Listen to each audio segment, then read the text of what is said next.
Welcome to the new JFK show, and if you can believe it, it's show number 199. So we've been doing this quite a while. We've been having Larry and Don with us for many years now. So we're going to just... Yeah, but it's still a new show, though. It's still a new show. That's right. We're going to keep rolling down the road. And, I'll say it once again. Nobody beats Larry Rivera when it comes to new research. In fact, he's got a little bit for us tonight. So we're going to turn it over to Big Larry Rivera. Oh, come on, Gary, man. You're too much. I want to revisit something that we did in July of last year, 2017. And it had to do with the blowout in the back of the head at Zapruder Frame 343. Jim and I wrote an article in Veterans Today back in, I believe it, January of 2015. So this has already been going on for 3 years, more than 3 years. And when we first wrote about this, and I published it in my book, in the chapter on David Mantik's book and everything. And, you know, it's incredible that now it's come to my attention that somebody in some forum, I'm not going to mention names or anything like that, okay, has posted a very interesting rebuttal. A rebuttal? Yeah. You're shitting me. Yeah, you're going to love this one, Jim. You know, I know you're going to go off on this one. I know you can hardly wait to see this. A rebuttal? Yeah. I mean, Larry, that was cast iron, man. I mean, Jesus, you were brilliant to see that Jackie's glove just gave the perfect background to define the defect. I know. Are they also claiming you can't see it in frame 374 and 375? No, you're gonna love this one, Jim. You know, but you know, I'm treating this in a very scholarly and professional manner. You know, I can't wait to hear who the author of this. Yeah, don't worry. Me and Don will curse him out. You can act all scholarly. We'll curse him out. So I'm just gonna do a screen. You're gonna keep the name of the author in abeyance? Oh, come on. No, of course, you know. Well, it was in a forum, you know, I'm not really... Well, they got a name on the forum, right? Well, it's a forum where I posted this information back in when we first discovered it in 2015. And apparently it's been hanging there, you know, that thread has been hanging up there, you know, for 3 years, more than 3 years. And somebody all of a sudden said, oh, wait a minute. We need a rebuttal. Yeah, it says, oh, wait a minute, that's not what I see. I think I see this other thing, you know. And but anyway, to give the audience a background on this, we covered this right here, July. Can you guys see my screen here? Yeah. Yep. You want me to read it? Yeah. Well, sure. We'll do the whole thing if you want. You know, just but at the bottom, what I did was I added an addendum here. Let's see if you guys can. Yeah, update 613. Okay. Yeah. Okay. And I mean, because it's good that this rebuttal came out, because it made me go and look at the other adjacent frames surrounding frame 343. Yeah. And it was just overwhelming, Jim. You know? Well, there's not a lot of text here, and it's good for newbies, somebody who doesn't know this argument already, to have the whole laid out before them. So let's begin. And not only that, I have also added, which I think is something that we missed, and it would have made our research a lot more complete, which had to do with Jackie's Warren Commission testimony. And I think it's very interesting. It's going to be very interesting. Good. Zapruder Frame 343. In January 2015, Jim Fetzer and I published new information on Zapruder Frame 343, where I, Larry Rivera, discovered the magnitude of the blowout in the back of the head of JFK, shown here in shocking detail. This, of course, complemented Jim's discovery of the same blowout in frame 374, with the difference being that this one was much closer to Zapruder's camera. The image was obtained from a video called The Murder of JFK, A Revisionist History. Here is an excerpt. Yeah, let me run this real quick here. 19 seconds. Yeah. It's only 19 seconds. No audio? You don't want to? Yeah, we don't need the audio, but. Yeah, this is the frame that was shown in that video. Yeah. And that's where I obtained it from. When I saw that right away, I said, wait a minute, and notice how clear this frame is, and I think we mentioned this. This might have been one of those Grodin prints that well, it's so conspicuous, Larry, that ought to be his head. You ought to be able to see, unless he's got a transparent head, you ought to be able to see her glove like that. Yeah. I know. Yeah. But this frame right here, it seems like, it's so clear. If you look at Costella and so many other versions of the Z film on the internet, this is by far, and I'm going to just scroll down here, the screen cut, by far, because you can see Jackie's, almost her features and everything and her reaction. Yeah. And this is quite a dramatic image here, Jim. I think this is one of the most images that I've ever seen, because it really captures her reaction to seeing this massive blowout. Yeah. Can't wait to see what this guy's got to say about that. At that time, I manually outlined the defects. Yeah, here, and remember we did this with the little inset here. Yeah, we got the black and white thing coming next. See, and Larry is modest when I say he's the best JFK researcher that there is, and he's over here just spelling it out. Photoshop has various filters which we can use to enhance and study images. This one is called the emboss filter. Yeah, and when we look here at the area of the defect, already isn't that amazing? We're already starting to see a lot of definition here. Could some of his work done, with the back of the head stuff that we have in Men Who Killed Kennedy 6, why is his name escaping me? Oh, Nigel Turner. No. He's a director. I'm talking Wilson. Is it? Tom Wilson. Yeah, Tom Wilson. Wilson. Could he have just been using some of these filters? No, because he used this other technique that he obtained at the company where he worked for. That was his claim, but John and I, Costello, who has a PhD in electromagnetism, we could never figure it out. And in fact, they asked me to endorse the book when it came out, and I couldn't do it because we weren't capable of establishing it was even possible. Exactly. If you look at his images, you can't really tell. You can't really follow, what he's trying to tell, because he gives you the Mormon photograph and how he peeled away all the layers of the onion and everything. And then and you say, wait a minute, I can't see what he's saying there. This, on the other hand, is devastating. I mean, look at the size of that hole. Yeah. Now we go down, and this filter is called the Find Edges filter. Yeah, but going back to the emboss, when you. The definition of emboss is raised, correct? So if this were to be embossed here, if this were her glove on top of his head, and I'm probably giving away what the other argument would be the other way around. It would be the other way around, exactly. Okay, but the dimension, the depth perception, obviously here indicates that the glove is behind the head. So Sure.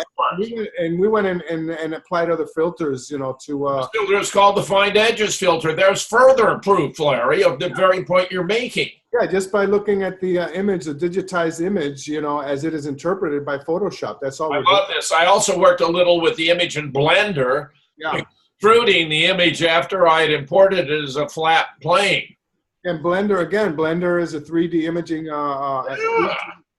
Wonderful. Wonderful. I love it, Larry. You guys have seen, all the work that we have done in Blender, replicating, reenacting the plaza in 3 dimensions, and how Blender readily lends itself to, this type of work.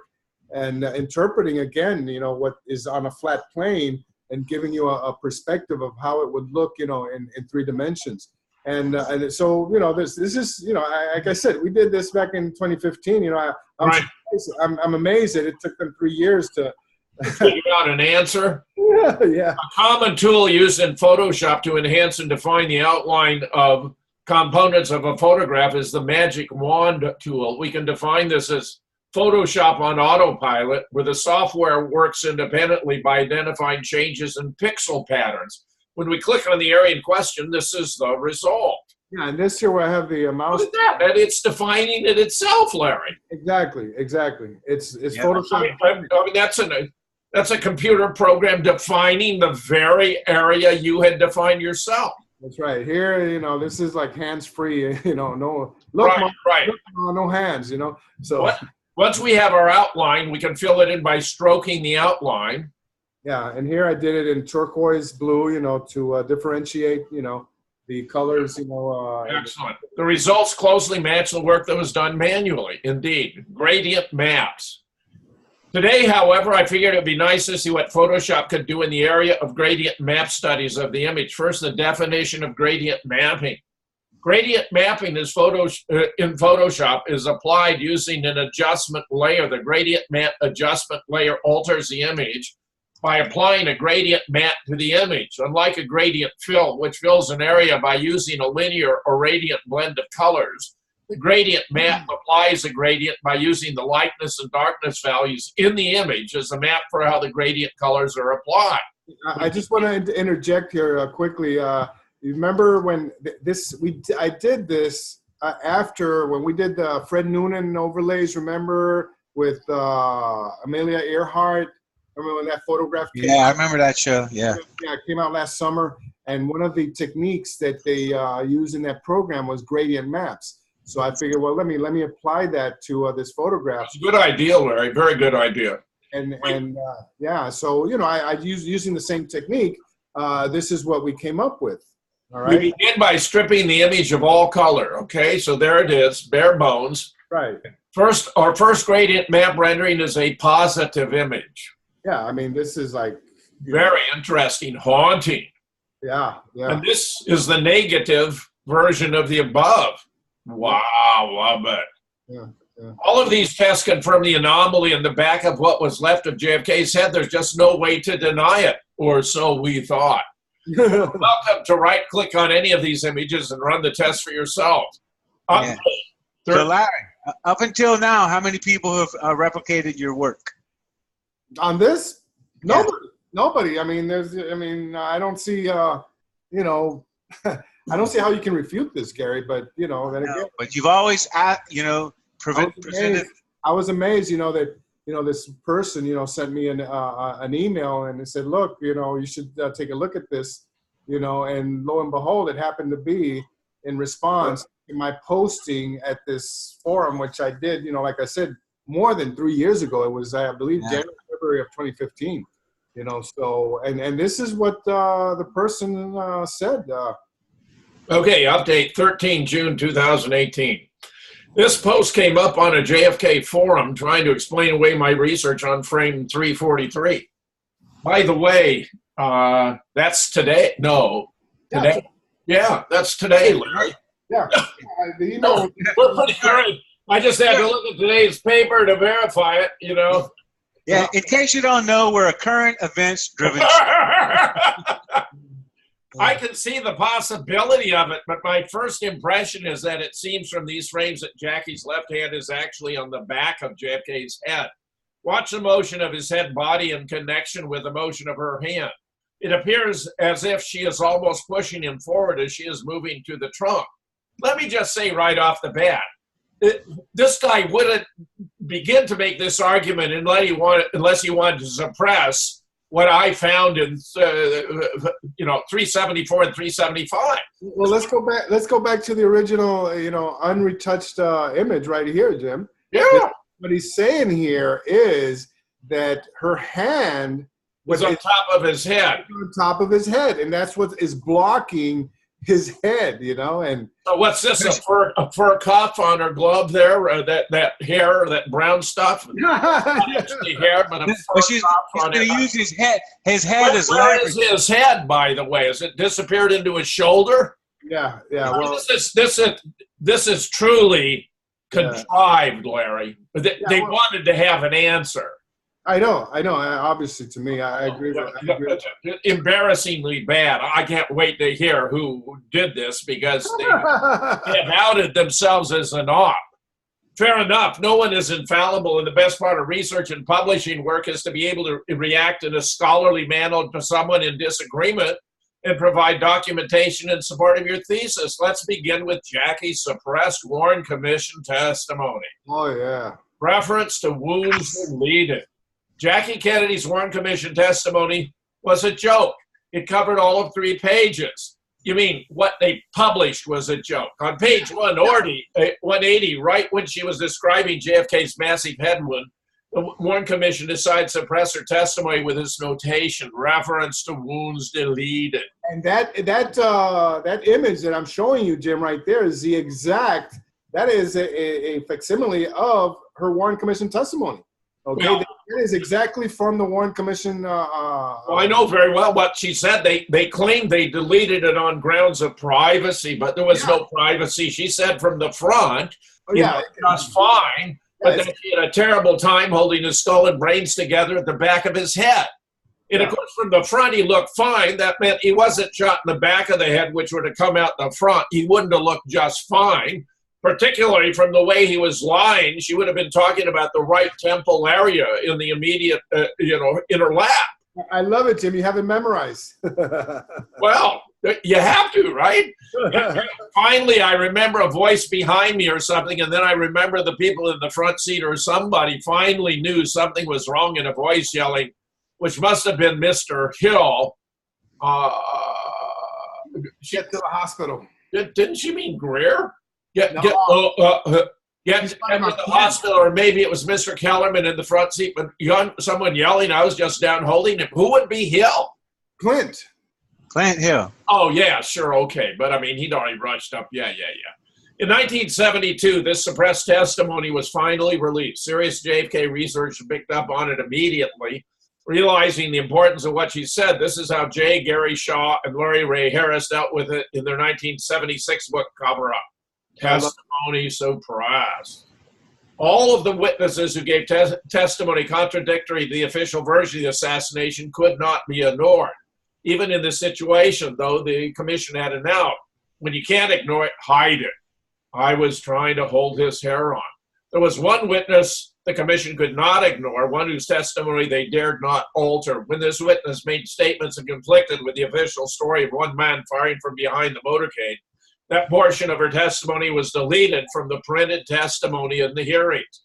The widow of President Kennedy should have been one of the first witnesses called by the commission, and her questioning should have been thorough and extensive. Instead, Jacqueline Kennedy did not appear before the commission until 7 months after the day she was splattered with her husband's blood and brains. Even though she was the nearest witness, her testimony takes up a scant 3 pages of the 7,909 pages of testimony in volumes 1 through 15 of the hearings.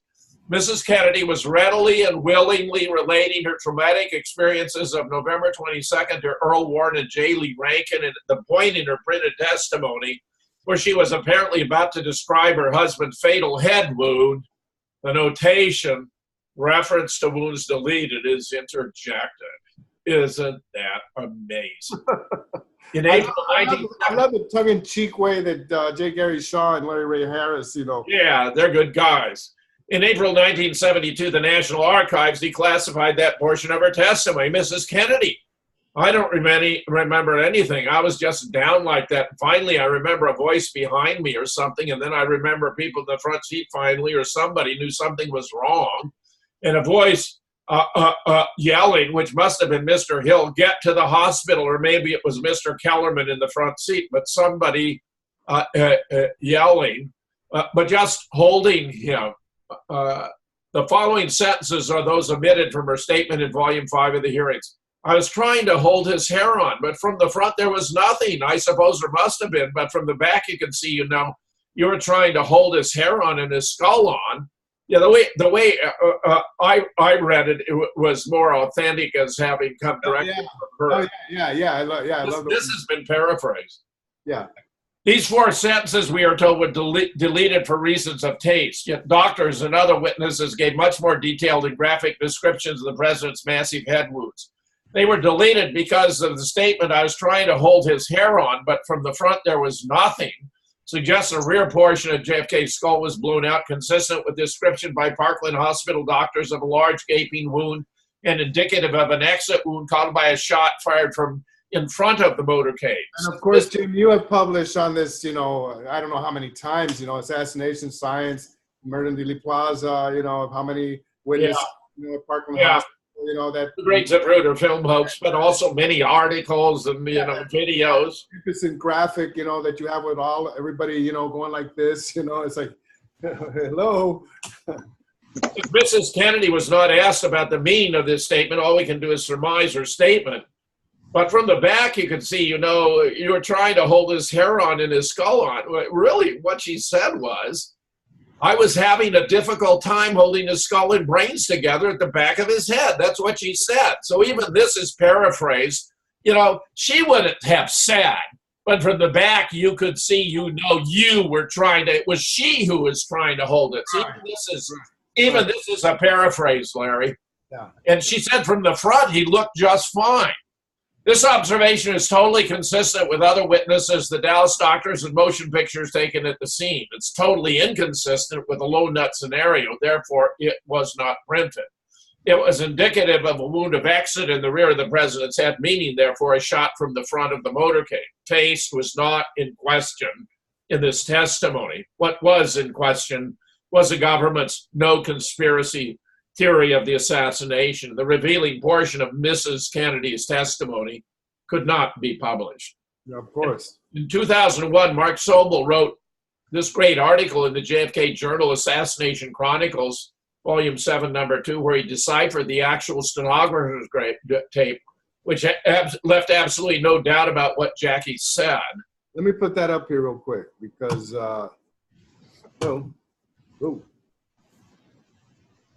okay. This is the actual article, okay, on Sobel, okay, and it was published in 2001, okay, and hold on. Oops. That's by JFK Lancer. Yeah. You believe that? Hold on. So I lost my mousey here for a second. Okay. So this is the actual stenographer. This is what accompanies that article. This is the stenographer's tape. That machine, that they where they're typing. Yeah. Everything. And this is over here on the right where Sobel actually deciphered. Apparently he knew somebody who knew how what the symbols were and how you interpret them. And this is the actual tape, Jim. I could see it. This is fascinating, Larry. Yeah. I'd never seen this before, and obviously had I seen this, I would have included it here in this post, and it tells you everything that was suppressed by the Warren Commission on that, in her testimony, and everything is here, Jim. Everything is here exactly. And again, this only came out. This came out 9 years later, after the assassination. And I think this is fascinating. Like you say, Jim. This is how it actually came out. And she's talking about this portion of his skull, and you remember it was flesh colored with little ridges at the top. Yeah. You can see little ridges in the Harper fragment, for example. Yes. Of course. Can y'all read what it says? Well, I was reading most of it. Yeah, well, he got it most. He got most of it here, but okay. Mainly what we've already covered here. So I decided, this is now Larry, so I decided to look for more evidence of the blood and frames adjacent to 343. Here are two that show her white glove growing out of JFK's skull. Notice the wrap around of the head where, again, her white glove provides a perfect background as noted above. Okay, this is probably, Jim, I'd say 339, 340. Yeah. Okay, and as you can see, just barely her hand is coming up, but you can already see the skull, is wrapped. It's a major defect, defect. It's already wrapped around her hand, and then this one is really telling here because you can see right here. And then, you get a sense of the depth of it. Oh, yeah, right. And then because here, you can see where her hand is more vertical in a diagonal fashion. And then when I started to just trace it, okay, and going around it, just give you an idea of how big the defect was in the back of the head, which confirms the earlier work on 343. And then I sort of gave you an indication here of where the actual skull should have been. Right. That's good, Larry. That's good to see how massive it is, a defect. Yes. Yeah. So just in case, is there any more to this, or is this where you ended? No, this is where I ended. I don't think I need to, do anything. It's got to be somebody who feels his reputation is at stake if he doesn't respond. I would not be surprised if it were either Robert Groden or Josiah Thompson, or who's that guy who ran that other forum, the Deep Politics Forum? He could also do it too. No. None of the above. Jefferson Marley? No. I'll tell you in private, Jim. You're not going to tell us, but it's on the forum, right? Yeah, it's on the forum. Here, let me. Larry, you can tell us, for God's sake. This isn't a state secret. Here, I'll show you the inbox where I actually received this. Here we go. You probably know this guy. It says, oh boy, Joey Montana has just posted a reply to a topic. I'm not seeing it. I'm still seeing the images, Larry. Oh, okay. Flip to your inbox. Okay. I see. Let me stop the share and do it again. Yeah. Want to do pause? Oh, it could be someone like Bradford, of course. He's a classic case. He would do something stupid like this. No. Can you see this? Yeah, now we're going to. Okay, see the name at the top here? Joey Montana. Great. Here. Did Greg Burnham publish this? Yeah. Oh, my God. This is embarrassing beyond words.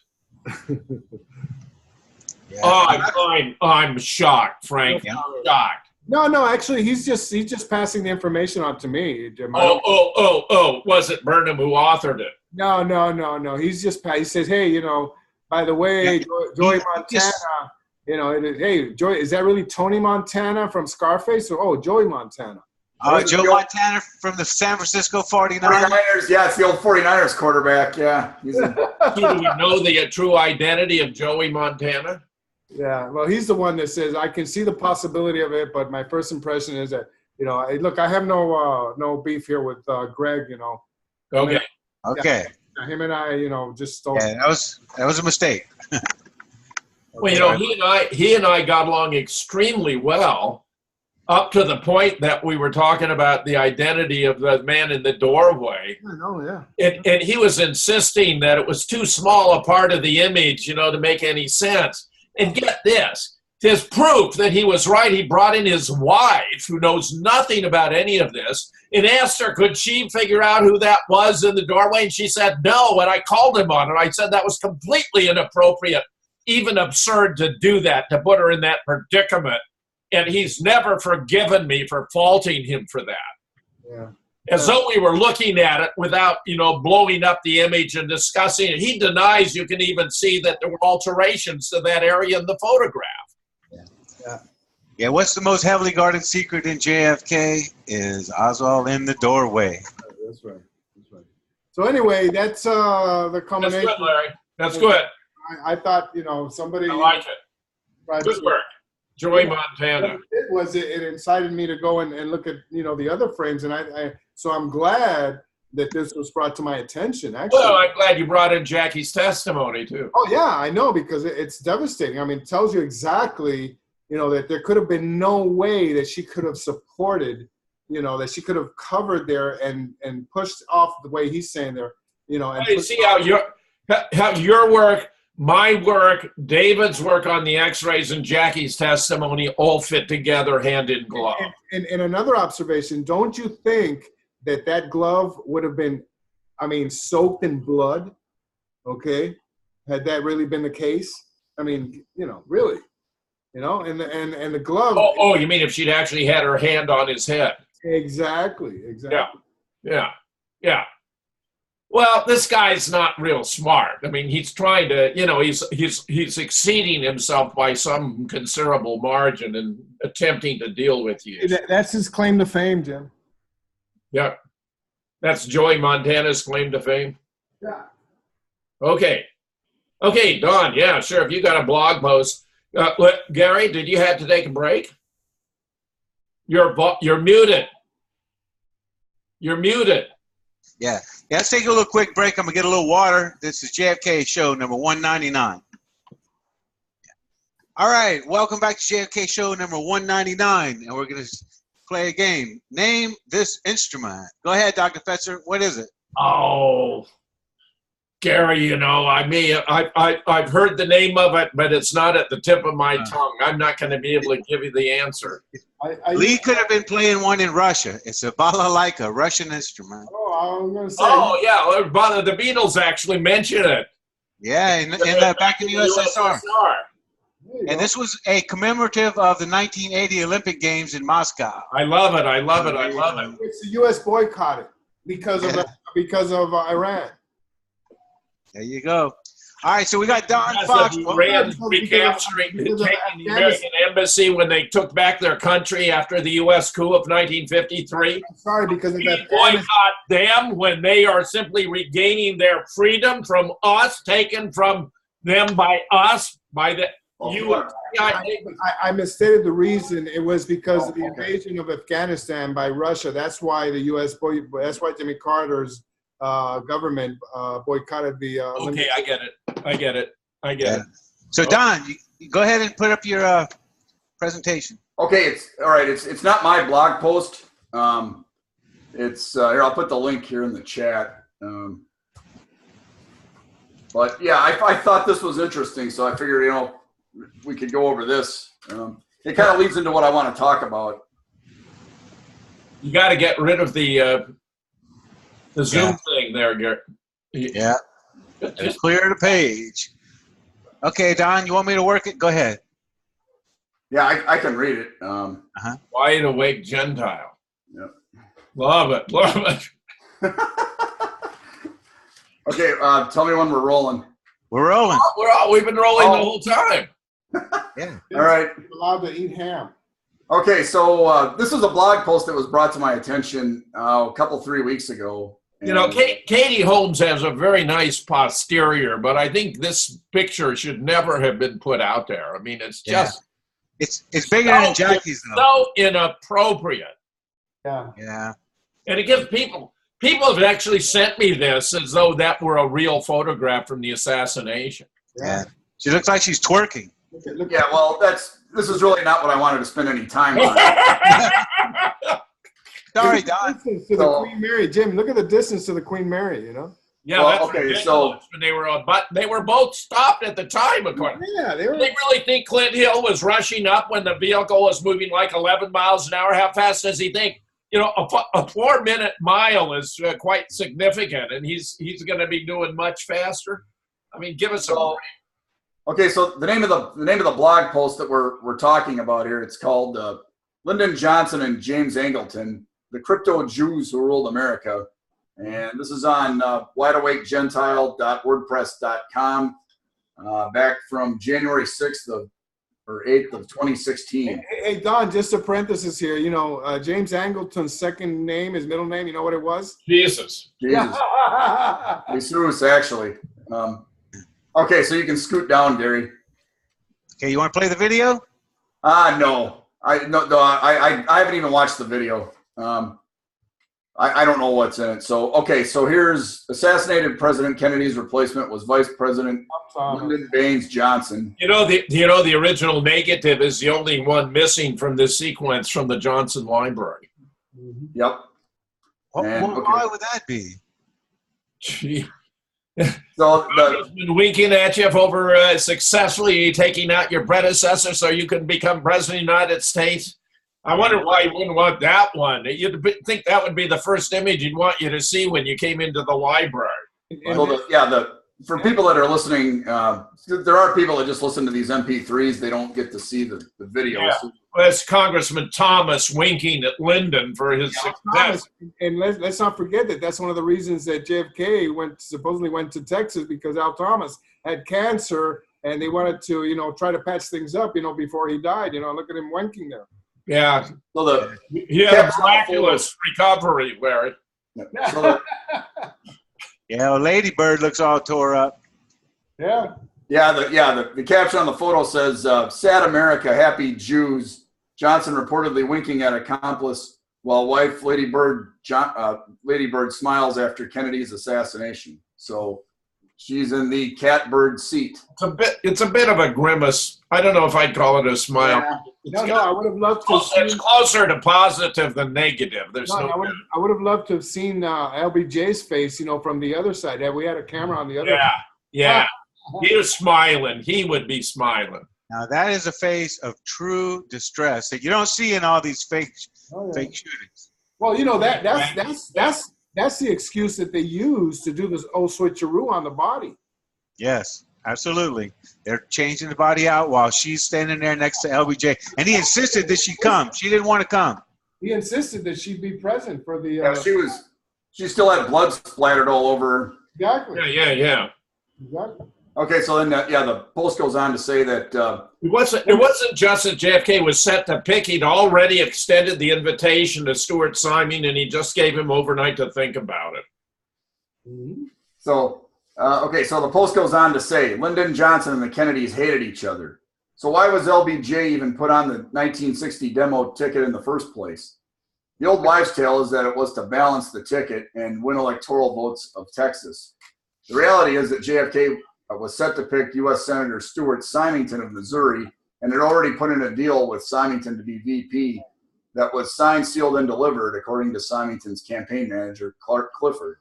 He was a formidable figure in and of himself. Yes. Then something strange happened on the night of July 13th, 1960 in Los Angeles. According to Evelyn Lincoln, JFK's longtime secretary, LBJ and Sam Rayburn were using some of Hoover's blackmail information on John Kennedy to force JFK to put Johnson on the ticket in a hostile takeover of the vice presidency. LBJ and Hoover were very close and literally neighbors for 19 years in Washington, D.C. from 1943 to 1961. Both men were also plugged in socially and professionally to Texas oil executives. Lyndon Johnson's maternal ancestors, the Huffmans, apparently migrated to Frederick, Maryland from Germany sometime in the late 18th century. Later, they moved to Bourbon, Kentucky, and eventually settled in Texas in the mid to late 19th century. And according to Jewish law, if a person's mother is Jewish, then that person is automatically Jewish, regardless of the father's ethnicity or religion. The facts indicate that both of Lyndon Johnson's great-grandparents on the maternal side were Jewish. These were grandparents of Lyndon's mother, Rebecca Baines, and their names were John S. Huffman and Mary Elizabeth Perrin. John Huffman's mother was Suzanne Ament, a common Jewish name. Perrin is also a common Jewish name. Huffman and Perrin had a daughter, Ruth Ament Huffman, who married Joseph Baines, and together they had a daughter, Rebecca Baines. And it's spelled R-E-B-E-K-A-H, Baines. Yeah. Lyndon Johnson's mother. Old Testament. So the line of Jewish mothers can be traced back 3 generations in Lyndon Johnson's family tree. There is little doubt that he was Jewish. Gary, move it. Mother, Rebecca Baines, married Sam Houston, Sam Johnson, Lyndon's father. Larry's got a question, Don. Go ahead, Larry. Gary, scroll it. Oh, okay. Oh. Yeah, were you finished reading? There we go. Sorry, I was looking for my bell. I've got it up on my other monitor because I don't trust Gary. So. All right. Okay. All right. And thanks. Let's see. Mother Rebecca Baines. Yeah, Rebecca Baines. Lyndon Johnson's mother. The line of Jewish mothers can be traced back 3 generations. Okay, little doubt he was Jewish. Mother Rebecca Baines married Sam Johnson, Lyndon's father. Maternal grandparents, Ruth Ament Huffman and Joseph Baines. Maternal great-grandparents, parents of Ruth Huffman, Mary Elizabeth Perrin and John S. Huffman III. Lyndon Johnson's wife, Claudia Alta Taylor Johnson, aka Lady Bird, is apparently a Sephardic Jew of Mexican origin. Although her facial features are consistent with Semitic origin, that alone is not a definitive proof. Claudia's mother, Minnie Lee Patillo, was likely a Sephardic Jew from Mexico. Patillo is a common Spanish-Mexican name. Historians have revealed that Johnson, while serving as a young congressman in 1938 and 39, arranged for visas to be supplied to Jews in Warsaw and oversaw the apparently illegal immigration of hundreds of Jews through the port of Galveston, Texas. And if you want to scroll down. Yeah, are those his parents? Let's look at it. No, that's Aunt Jessie Johnson Hatcher, member of the American Zionist Association. So, okay. Don't rush it, Gary. Yeah. Okay, go ahead. No. Key resource. Go ahead. So, a key resource for uncovering LBJ's pro-Jewish activity is the unpublished 1989 doctoral thesis by University of Texas student Louis Gomelak, entitled Prologue, LBJ's Foreign Affairs Background, 1908 to 1948. Johnson's activities were confirmed by other historians in interviews with his wife, family members, and political associates. Research into Johnson's personal history indicates that he inherited his concerns from the Jewish people from his family. All right, we need to get a copy of this dissertation. By the way, they're all technically published because they're bound and put into a library. That's part of the process of obtaining a PhD. So this ought to be available. Where did he obtain his PhD? What school is it? University of Texas, probably. Yeah, University of Texas, yeah. Austin? Yeah, Austin, yeah. We need to obtain that a copy of that dissertation. Okay, well, we'll work on that. Yeah, because you're right there, Don. Yep. I will. Go to the archives. Go to the archives of the library of the University of Texas and get a copy of that dissertation. Yeah. Okay. His aunt, Jessie Johnson Hatcher, a major influence on LBJ, was a member of the Zionist Organization of America. No, you skipped a paragraph. You didn't. A key resource. Well, read it again, would you please? Okay, I'll read it again. A key resource for uncovering LBJ's pro-Jewish activity is the unpublished 1989 doctoral thesis by University of Texas student Louis Gomelak, Prologue, LBJ's Foreign Affairs Background, 1908 to 1948. Johnson's activities were confirmed by other historians in interviews with his wife, family members, and political associates. Research into Johnson's personal history indicates that he inherited his concern for the Jewish people from his family. His aunt. That's a little ambiguous, inherited, meaning because it's not genetic. It's going to be, that's a cultural, that's an acquisition, something you learn or acquire during your development. He acquired or absorbed or learned or whatever. It's learned, yeah. It's learned. It's learned, and his aunt Jessie Johnson Hatcher, a major influence on LBJ, was a member of the Zionist Organization of America. According to Gomelak, Aunt Jessie had nurtured LBJ's commitment to befriending Jews for 50 years. As a young boy, Lyndon watched his politically active grandfather, Big Sam, and father, Little Sam, seek clemency for Leo Frank, the Jewish victim. Really? Yeah, the Jewish victim of a blood libel in Atlanta, or the Jew pedophile murderer, depending on how you view it. Yeah, Leo Frank was a Jewish pedophile. I did a show on Leo Frank. I know about the Leo Frank case. Yeah. Frank was lynched by a mob in 1915, and the Ku Klux Klan in Texas threatened to kill the Johnsons. Obviously, the Klan knew more about the Johnsons than the rest of America did. Wow. Already in 1934, Johnson was keenly alert to the dangers of Nazism and presented a book of essays, Nazism, an Assault on Civilization. And Nazism is a derogatory term, coined by a Jew. Give it the straight scoop. Okay, so if somebody's calling somebody a Nazi, just go ahead. We know. We'll discuss later. To the 21-year-old woman he was courting, Claudia Taylor, later known as Lady Bird Johnson, 5 days after taking office in 1937, LBJ broke with the Dixiecrats and supported an immigration bill that would naturalize illegal aliens, mostly Jews from Lithuania and Poland.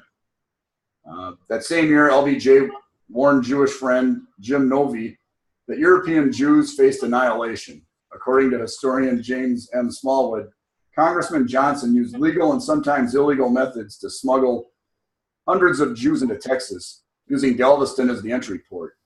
He hid them in the Texas National Youth Administration. Johnson saved at least 400 or 500 Jews, possibly more. During World War II, Johnson joined Novy at a small Austin gathering to sell $65,000 in war bonds. According to Gomelak, Novy and Johnson then raised a very substantial sum for arms of Jewish underground fighters in Palestine. One source cited by the historian reports that Novy and Johnson had been secretly shipping heavy crates labeled Texas grapefruit, but containing arms to Jewish underground freedom fighters in Palestine. Actually, weapons and arms. Yep. A decade later, while serving in the Senate, Johnson blocked the Eisenhower administration's attempt to apply sanctions against Israel following the 1956 Sinai campaign.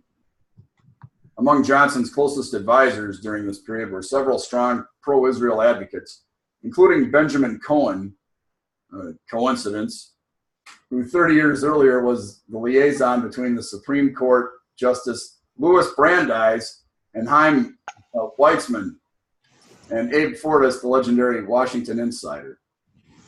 Johnson had close ties with Jewish mobster Meyer Lansky, real name Meir Sukachalski. He had a long and sordid record of involvement in criminal activities, including murder, that have finally begun to surface. One major Johnson backer was Meyer Lansky's Louisiana henchman, Carlos Marcello. According to John W. Davis, Lansky's man, Marcello, funneled at least $50,000 a year in payoffs to then Texas Senator Lyndon Johnson, who in turn helped kill in committee all rackets-related legislation that might have been harmful to the Lansky organized crime. John Davis, Mafia Kingfish. Yeah, that's the book. That's the source. That's the source. Yeah, that's just the source. Yeah. Let's see. When Lansky's crony Benjamin Sigelbaum was involved with longtime Johnson intimate Bobby Baker in two major dealings: purchase of a bank in Tulsa, Oklahoma, and Baker's controversial Serve You vending machine company. Okay, that must be another citation. Okay, and then Kennedy's death. One, removed from the White House, a president who had reached a bitter impasse with Israel over its steadfast determination to assemble a nuclear arsenal. David Ben-Gurion. Yep. Two, completely reversed long-standing U.S. Middle East policy and placed the United States firmly in Israel's camp with a vengeance. That was a policy of neutrality between the parties in conflict. Allowed Lyndon Johnson to reverse JFK's Vietnam policy and begin escalating U.S. involvement in Southeast Asia. This permitted Israel to advance its own geopolitical stance in the Middle East. Elaborate on that. How did escalating Vietnam give Israel cover in the Middle East? Well, I guess maybe a misdirection. That's an angle. I hadn't studied the Vietnam War. I had 20 years ago. I haven't looked at it, recently. So. Look, I'm finding all this completely fascinating. This is all stuff about Johnson I had not known. I think it's very important to understand why, for example, he would be willing to sink the USS Liberty in order to give a feigned excuse to draw the U.S. into the side of Israel in the war with Egypt, which was totally unnecessary because Moshe Dayan was a brilliant general and, mopped things up in just 6 days. Hence the name. But this is all very significant stuff you've got here, Don. Again, I'm not the author of this blog post. Yeah, no, I get it, but you're reporting it. Yeah, down to point number 4. Enabled Israel's allies in the CIA and the Meyer Lansky organized crime syndicate to gain a lock on drug trafficking in Southeast Asia as a proximate result of U.S. involvement in the region. Yeah, answers your question right there. Yep. Green summarizes the massive extent of Johnson's giveaways. 70% of all U.S. official assistance to Israel has been military.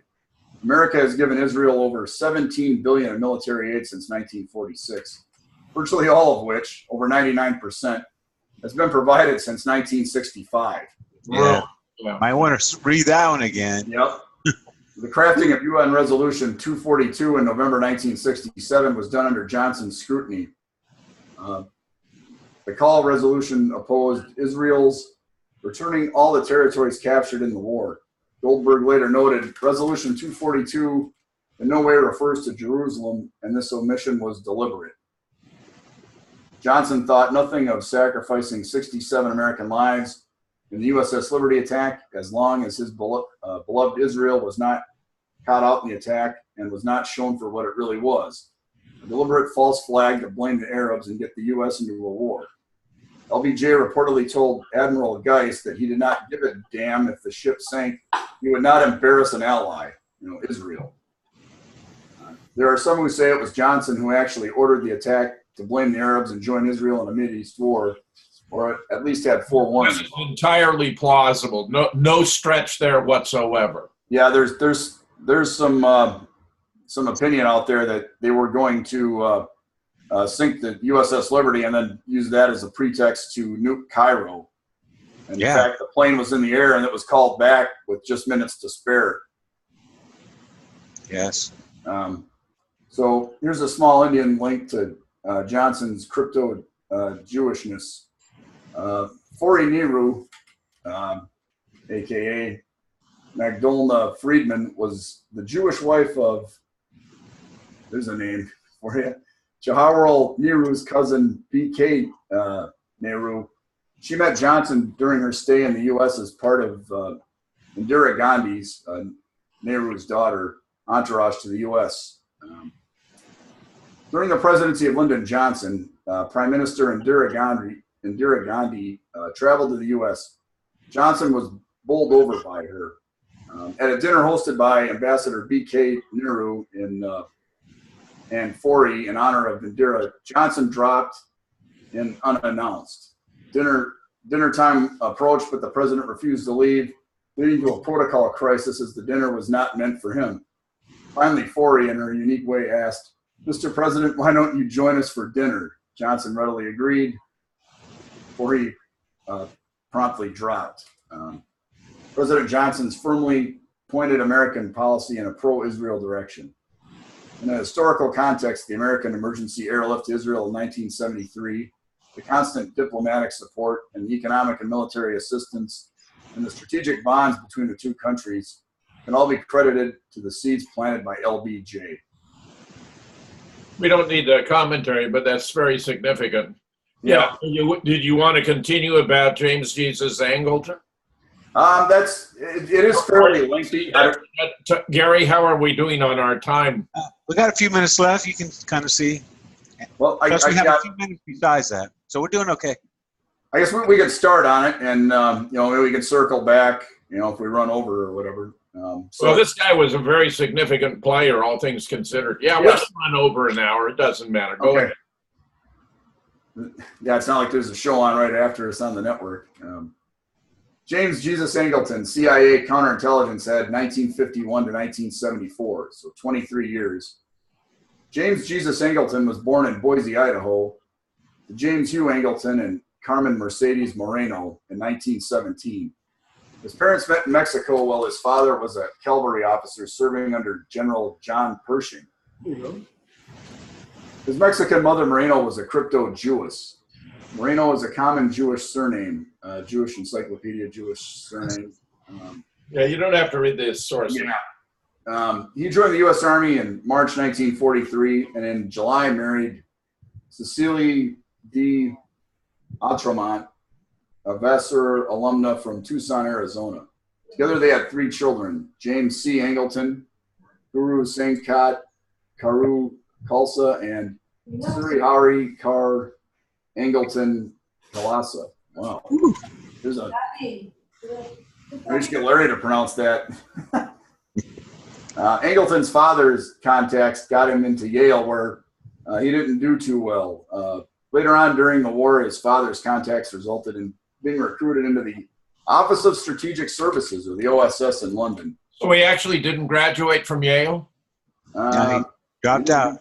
I'm not sure. He said he attended there. Oh, he didn't do too well. That certainly implies he did not graduate. Yeah. Angleton next served in the X2 unit in Rome, where he was codenamed Artifice. He rose to be chief of all X2 operations in Italy by the end of the war. When the OSS disbanded in 1945, Angleton stayed in Italy to run operations for the successor organizations to OSS. Angleton worked closely with Jewish underground activities in both London and Italy, and worked in the Corsican Mafia and the Sicilian Mafia intelligence operations during these same years and thereafter. Returning to Washington, he was employed by various successor organizations to the OSS, eventually becoming one of the founder officers of the Central Intelligence Agency. In May 1949, he was made head of staff of the CIA's Office of Special Operations, where he was responsible for the collection of foreign intelligence and liaison with the CIA's counterpart organizations. Beginning in 1951, Angleton was responsible for liaison with Israel's Mossad and Shin Bet agencies, the Israeli desk, crucial relationships that managed for the remainder of his career. That's very, very, very significant. Yeah, well, it tells you where Angleton's loyalties lied. Admiration for the Jewish state became an obsession with Angleton, who fell captive to the magic of Israeli intelligence, wrote Dan Raviv and Yossi Melman in their 1990 History of the Mossad. And such was the debt of gratitude felt by the Israelis that in November 1987, after Angleton's death, Jerusalem Mayor Teddy Kollek and then Defense Minister Yitzhak Rabin dedicated a memorial corner of a park not far from the King David Hotel, where there's an inscription in English, Hebrew, and Arabic, in memory of a dear friend, James Jim Angleton. Wow. In 1954, Alan Dulles, who had recently become Director of Central Intelligence, named Angleton head of the counterintelligence staff, a position that Angleton retained for the rest of his CIA career. Angleton played a big role in the assassination of Kennedy. In fact, may have even played a part in Kennedy being blackmailed into picking LBJ as his vice president. I don't see why Angleton would have had anything to do with that. I do think that Hoover provided him the information, and that Sam Rayburn was involved in this. Don, I think you've done it. I think you've done enough. I don't want you to go further with this tonight. Yeah, and we're basically out of time. Yeah, there's a lot to think about right there as well. Yeah. So The point is you've established two very, very significant aspects of a situation that I at least had not heretofore understood, namely that Lyndon Johnson really did have a history that he was not only genetically Jewish, but that he had taken active steps to support the Jews in multiple different venues, and appears to have been already receiving financing from Israel as a senator. And second, that James Jesus Angleton also not only had a Jewish background, but he ran the Israeli desk and was obviously tight with the Mossad and Shin Bet. This is very significant on multiple counts. So I'm indebted to you for bringing this up, Don. Yeah, well, Larry. Thanks a lot, Jim. And this is kind of setting the stage for some stuff we've got coming in future shows. I guess I'll just leave it at that. Right. We did have a comment. Someone said, well, hey, that wasn't about JFK, what Don was talking about.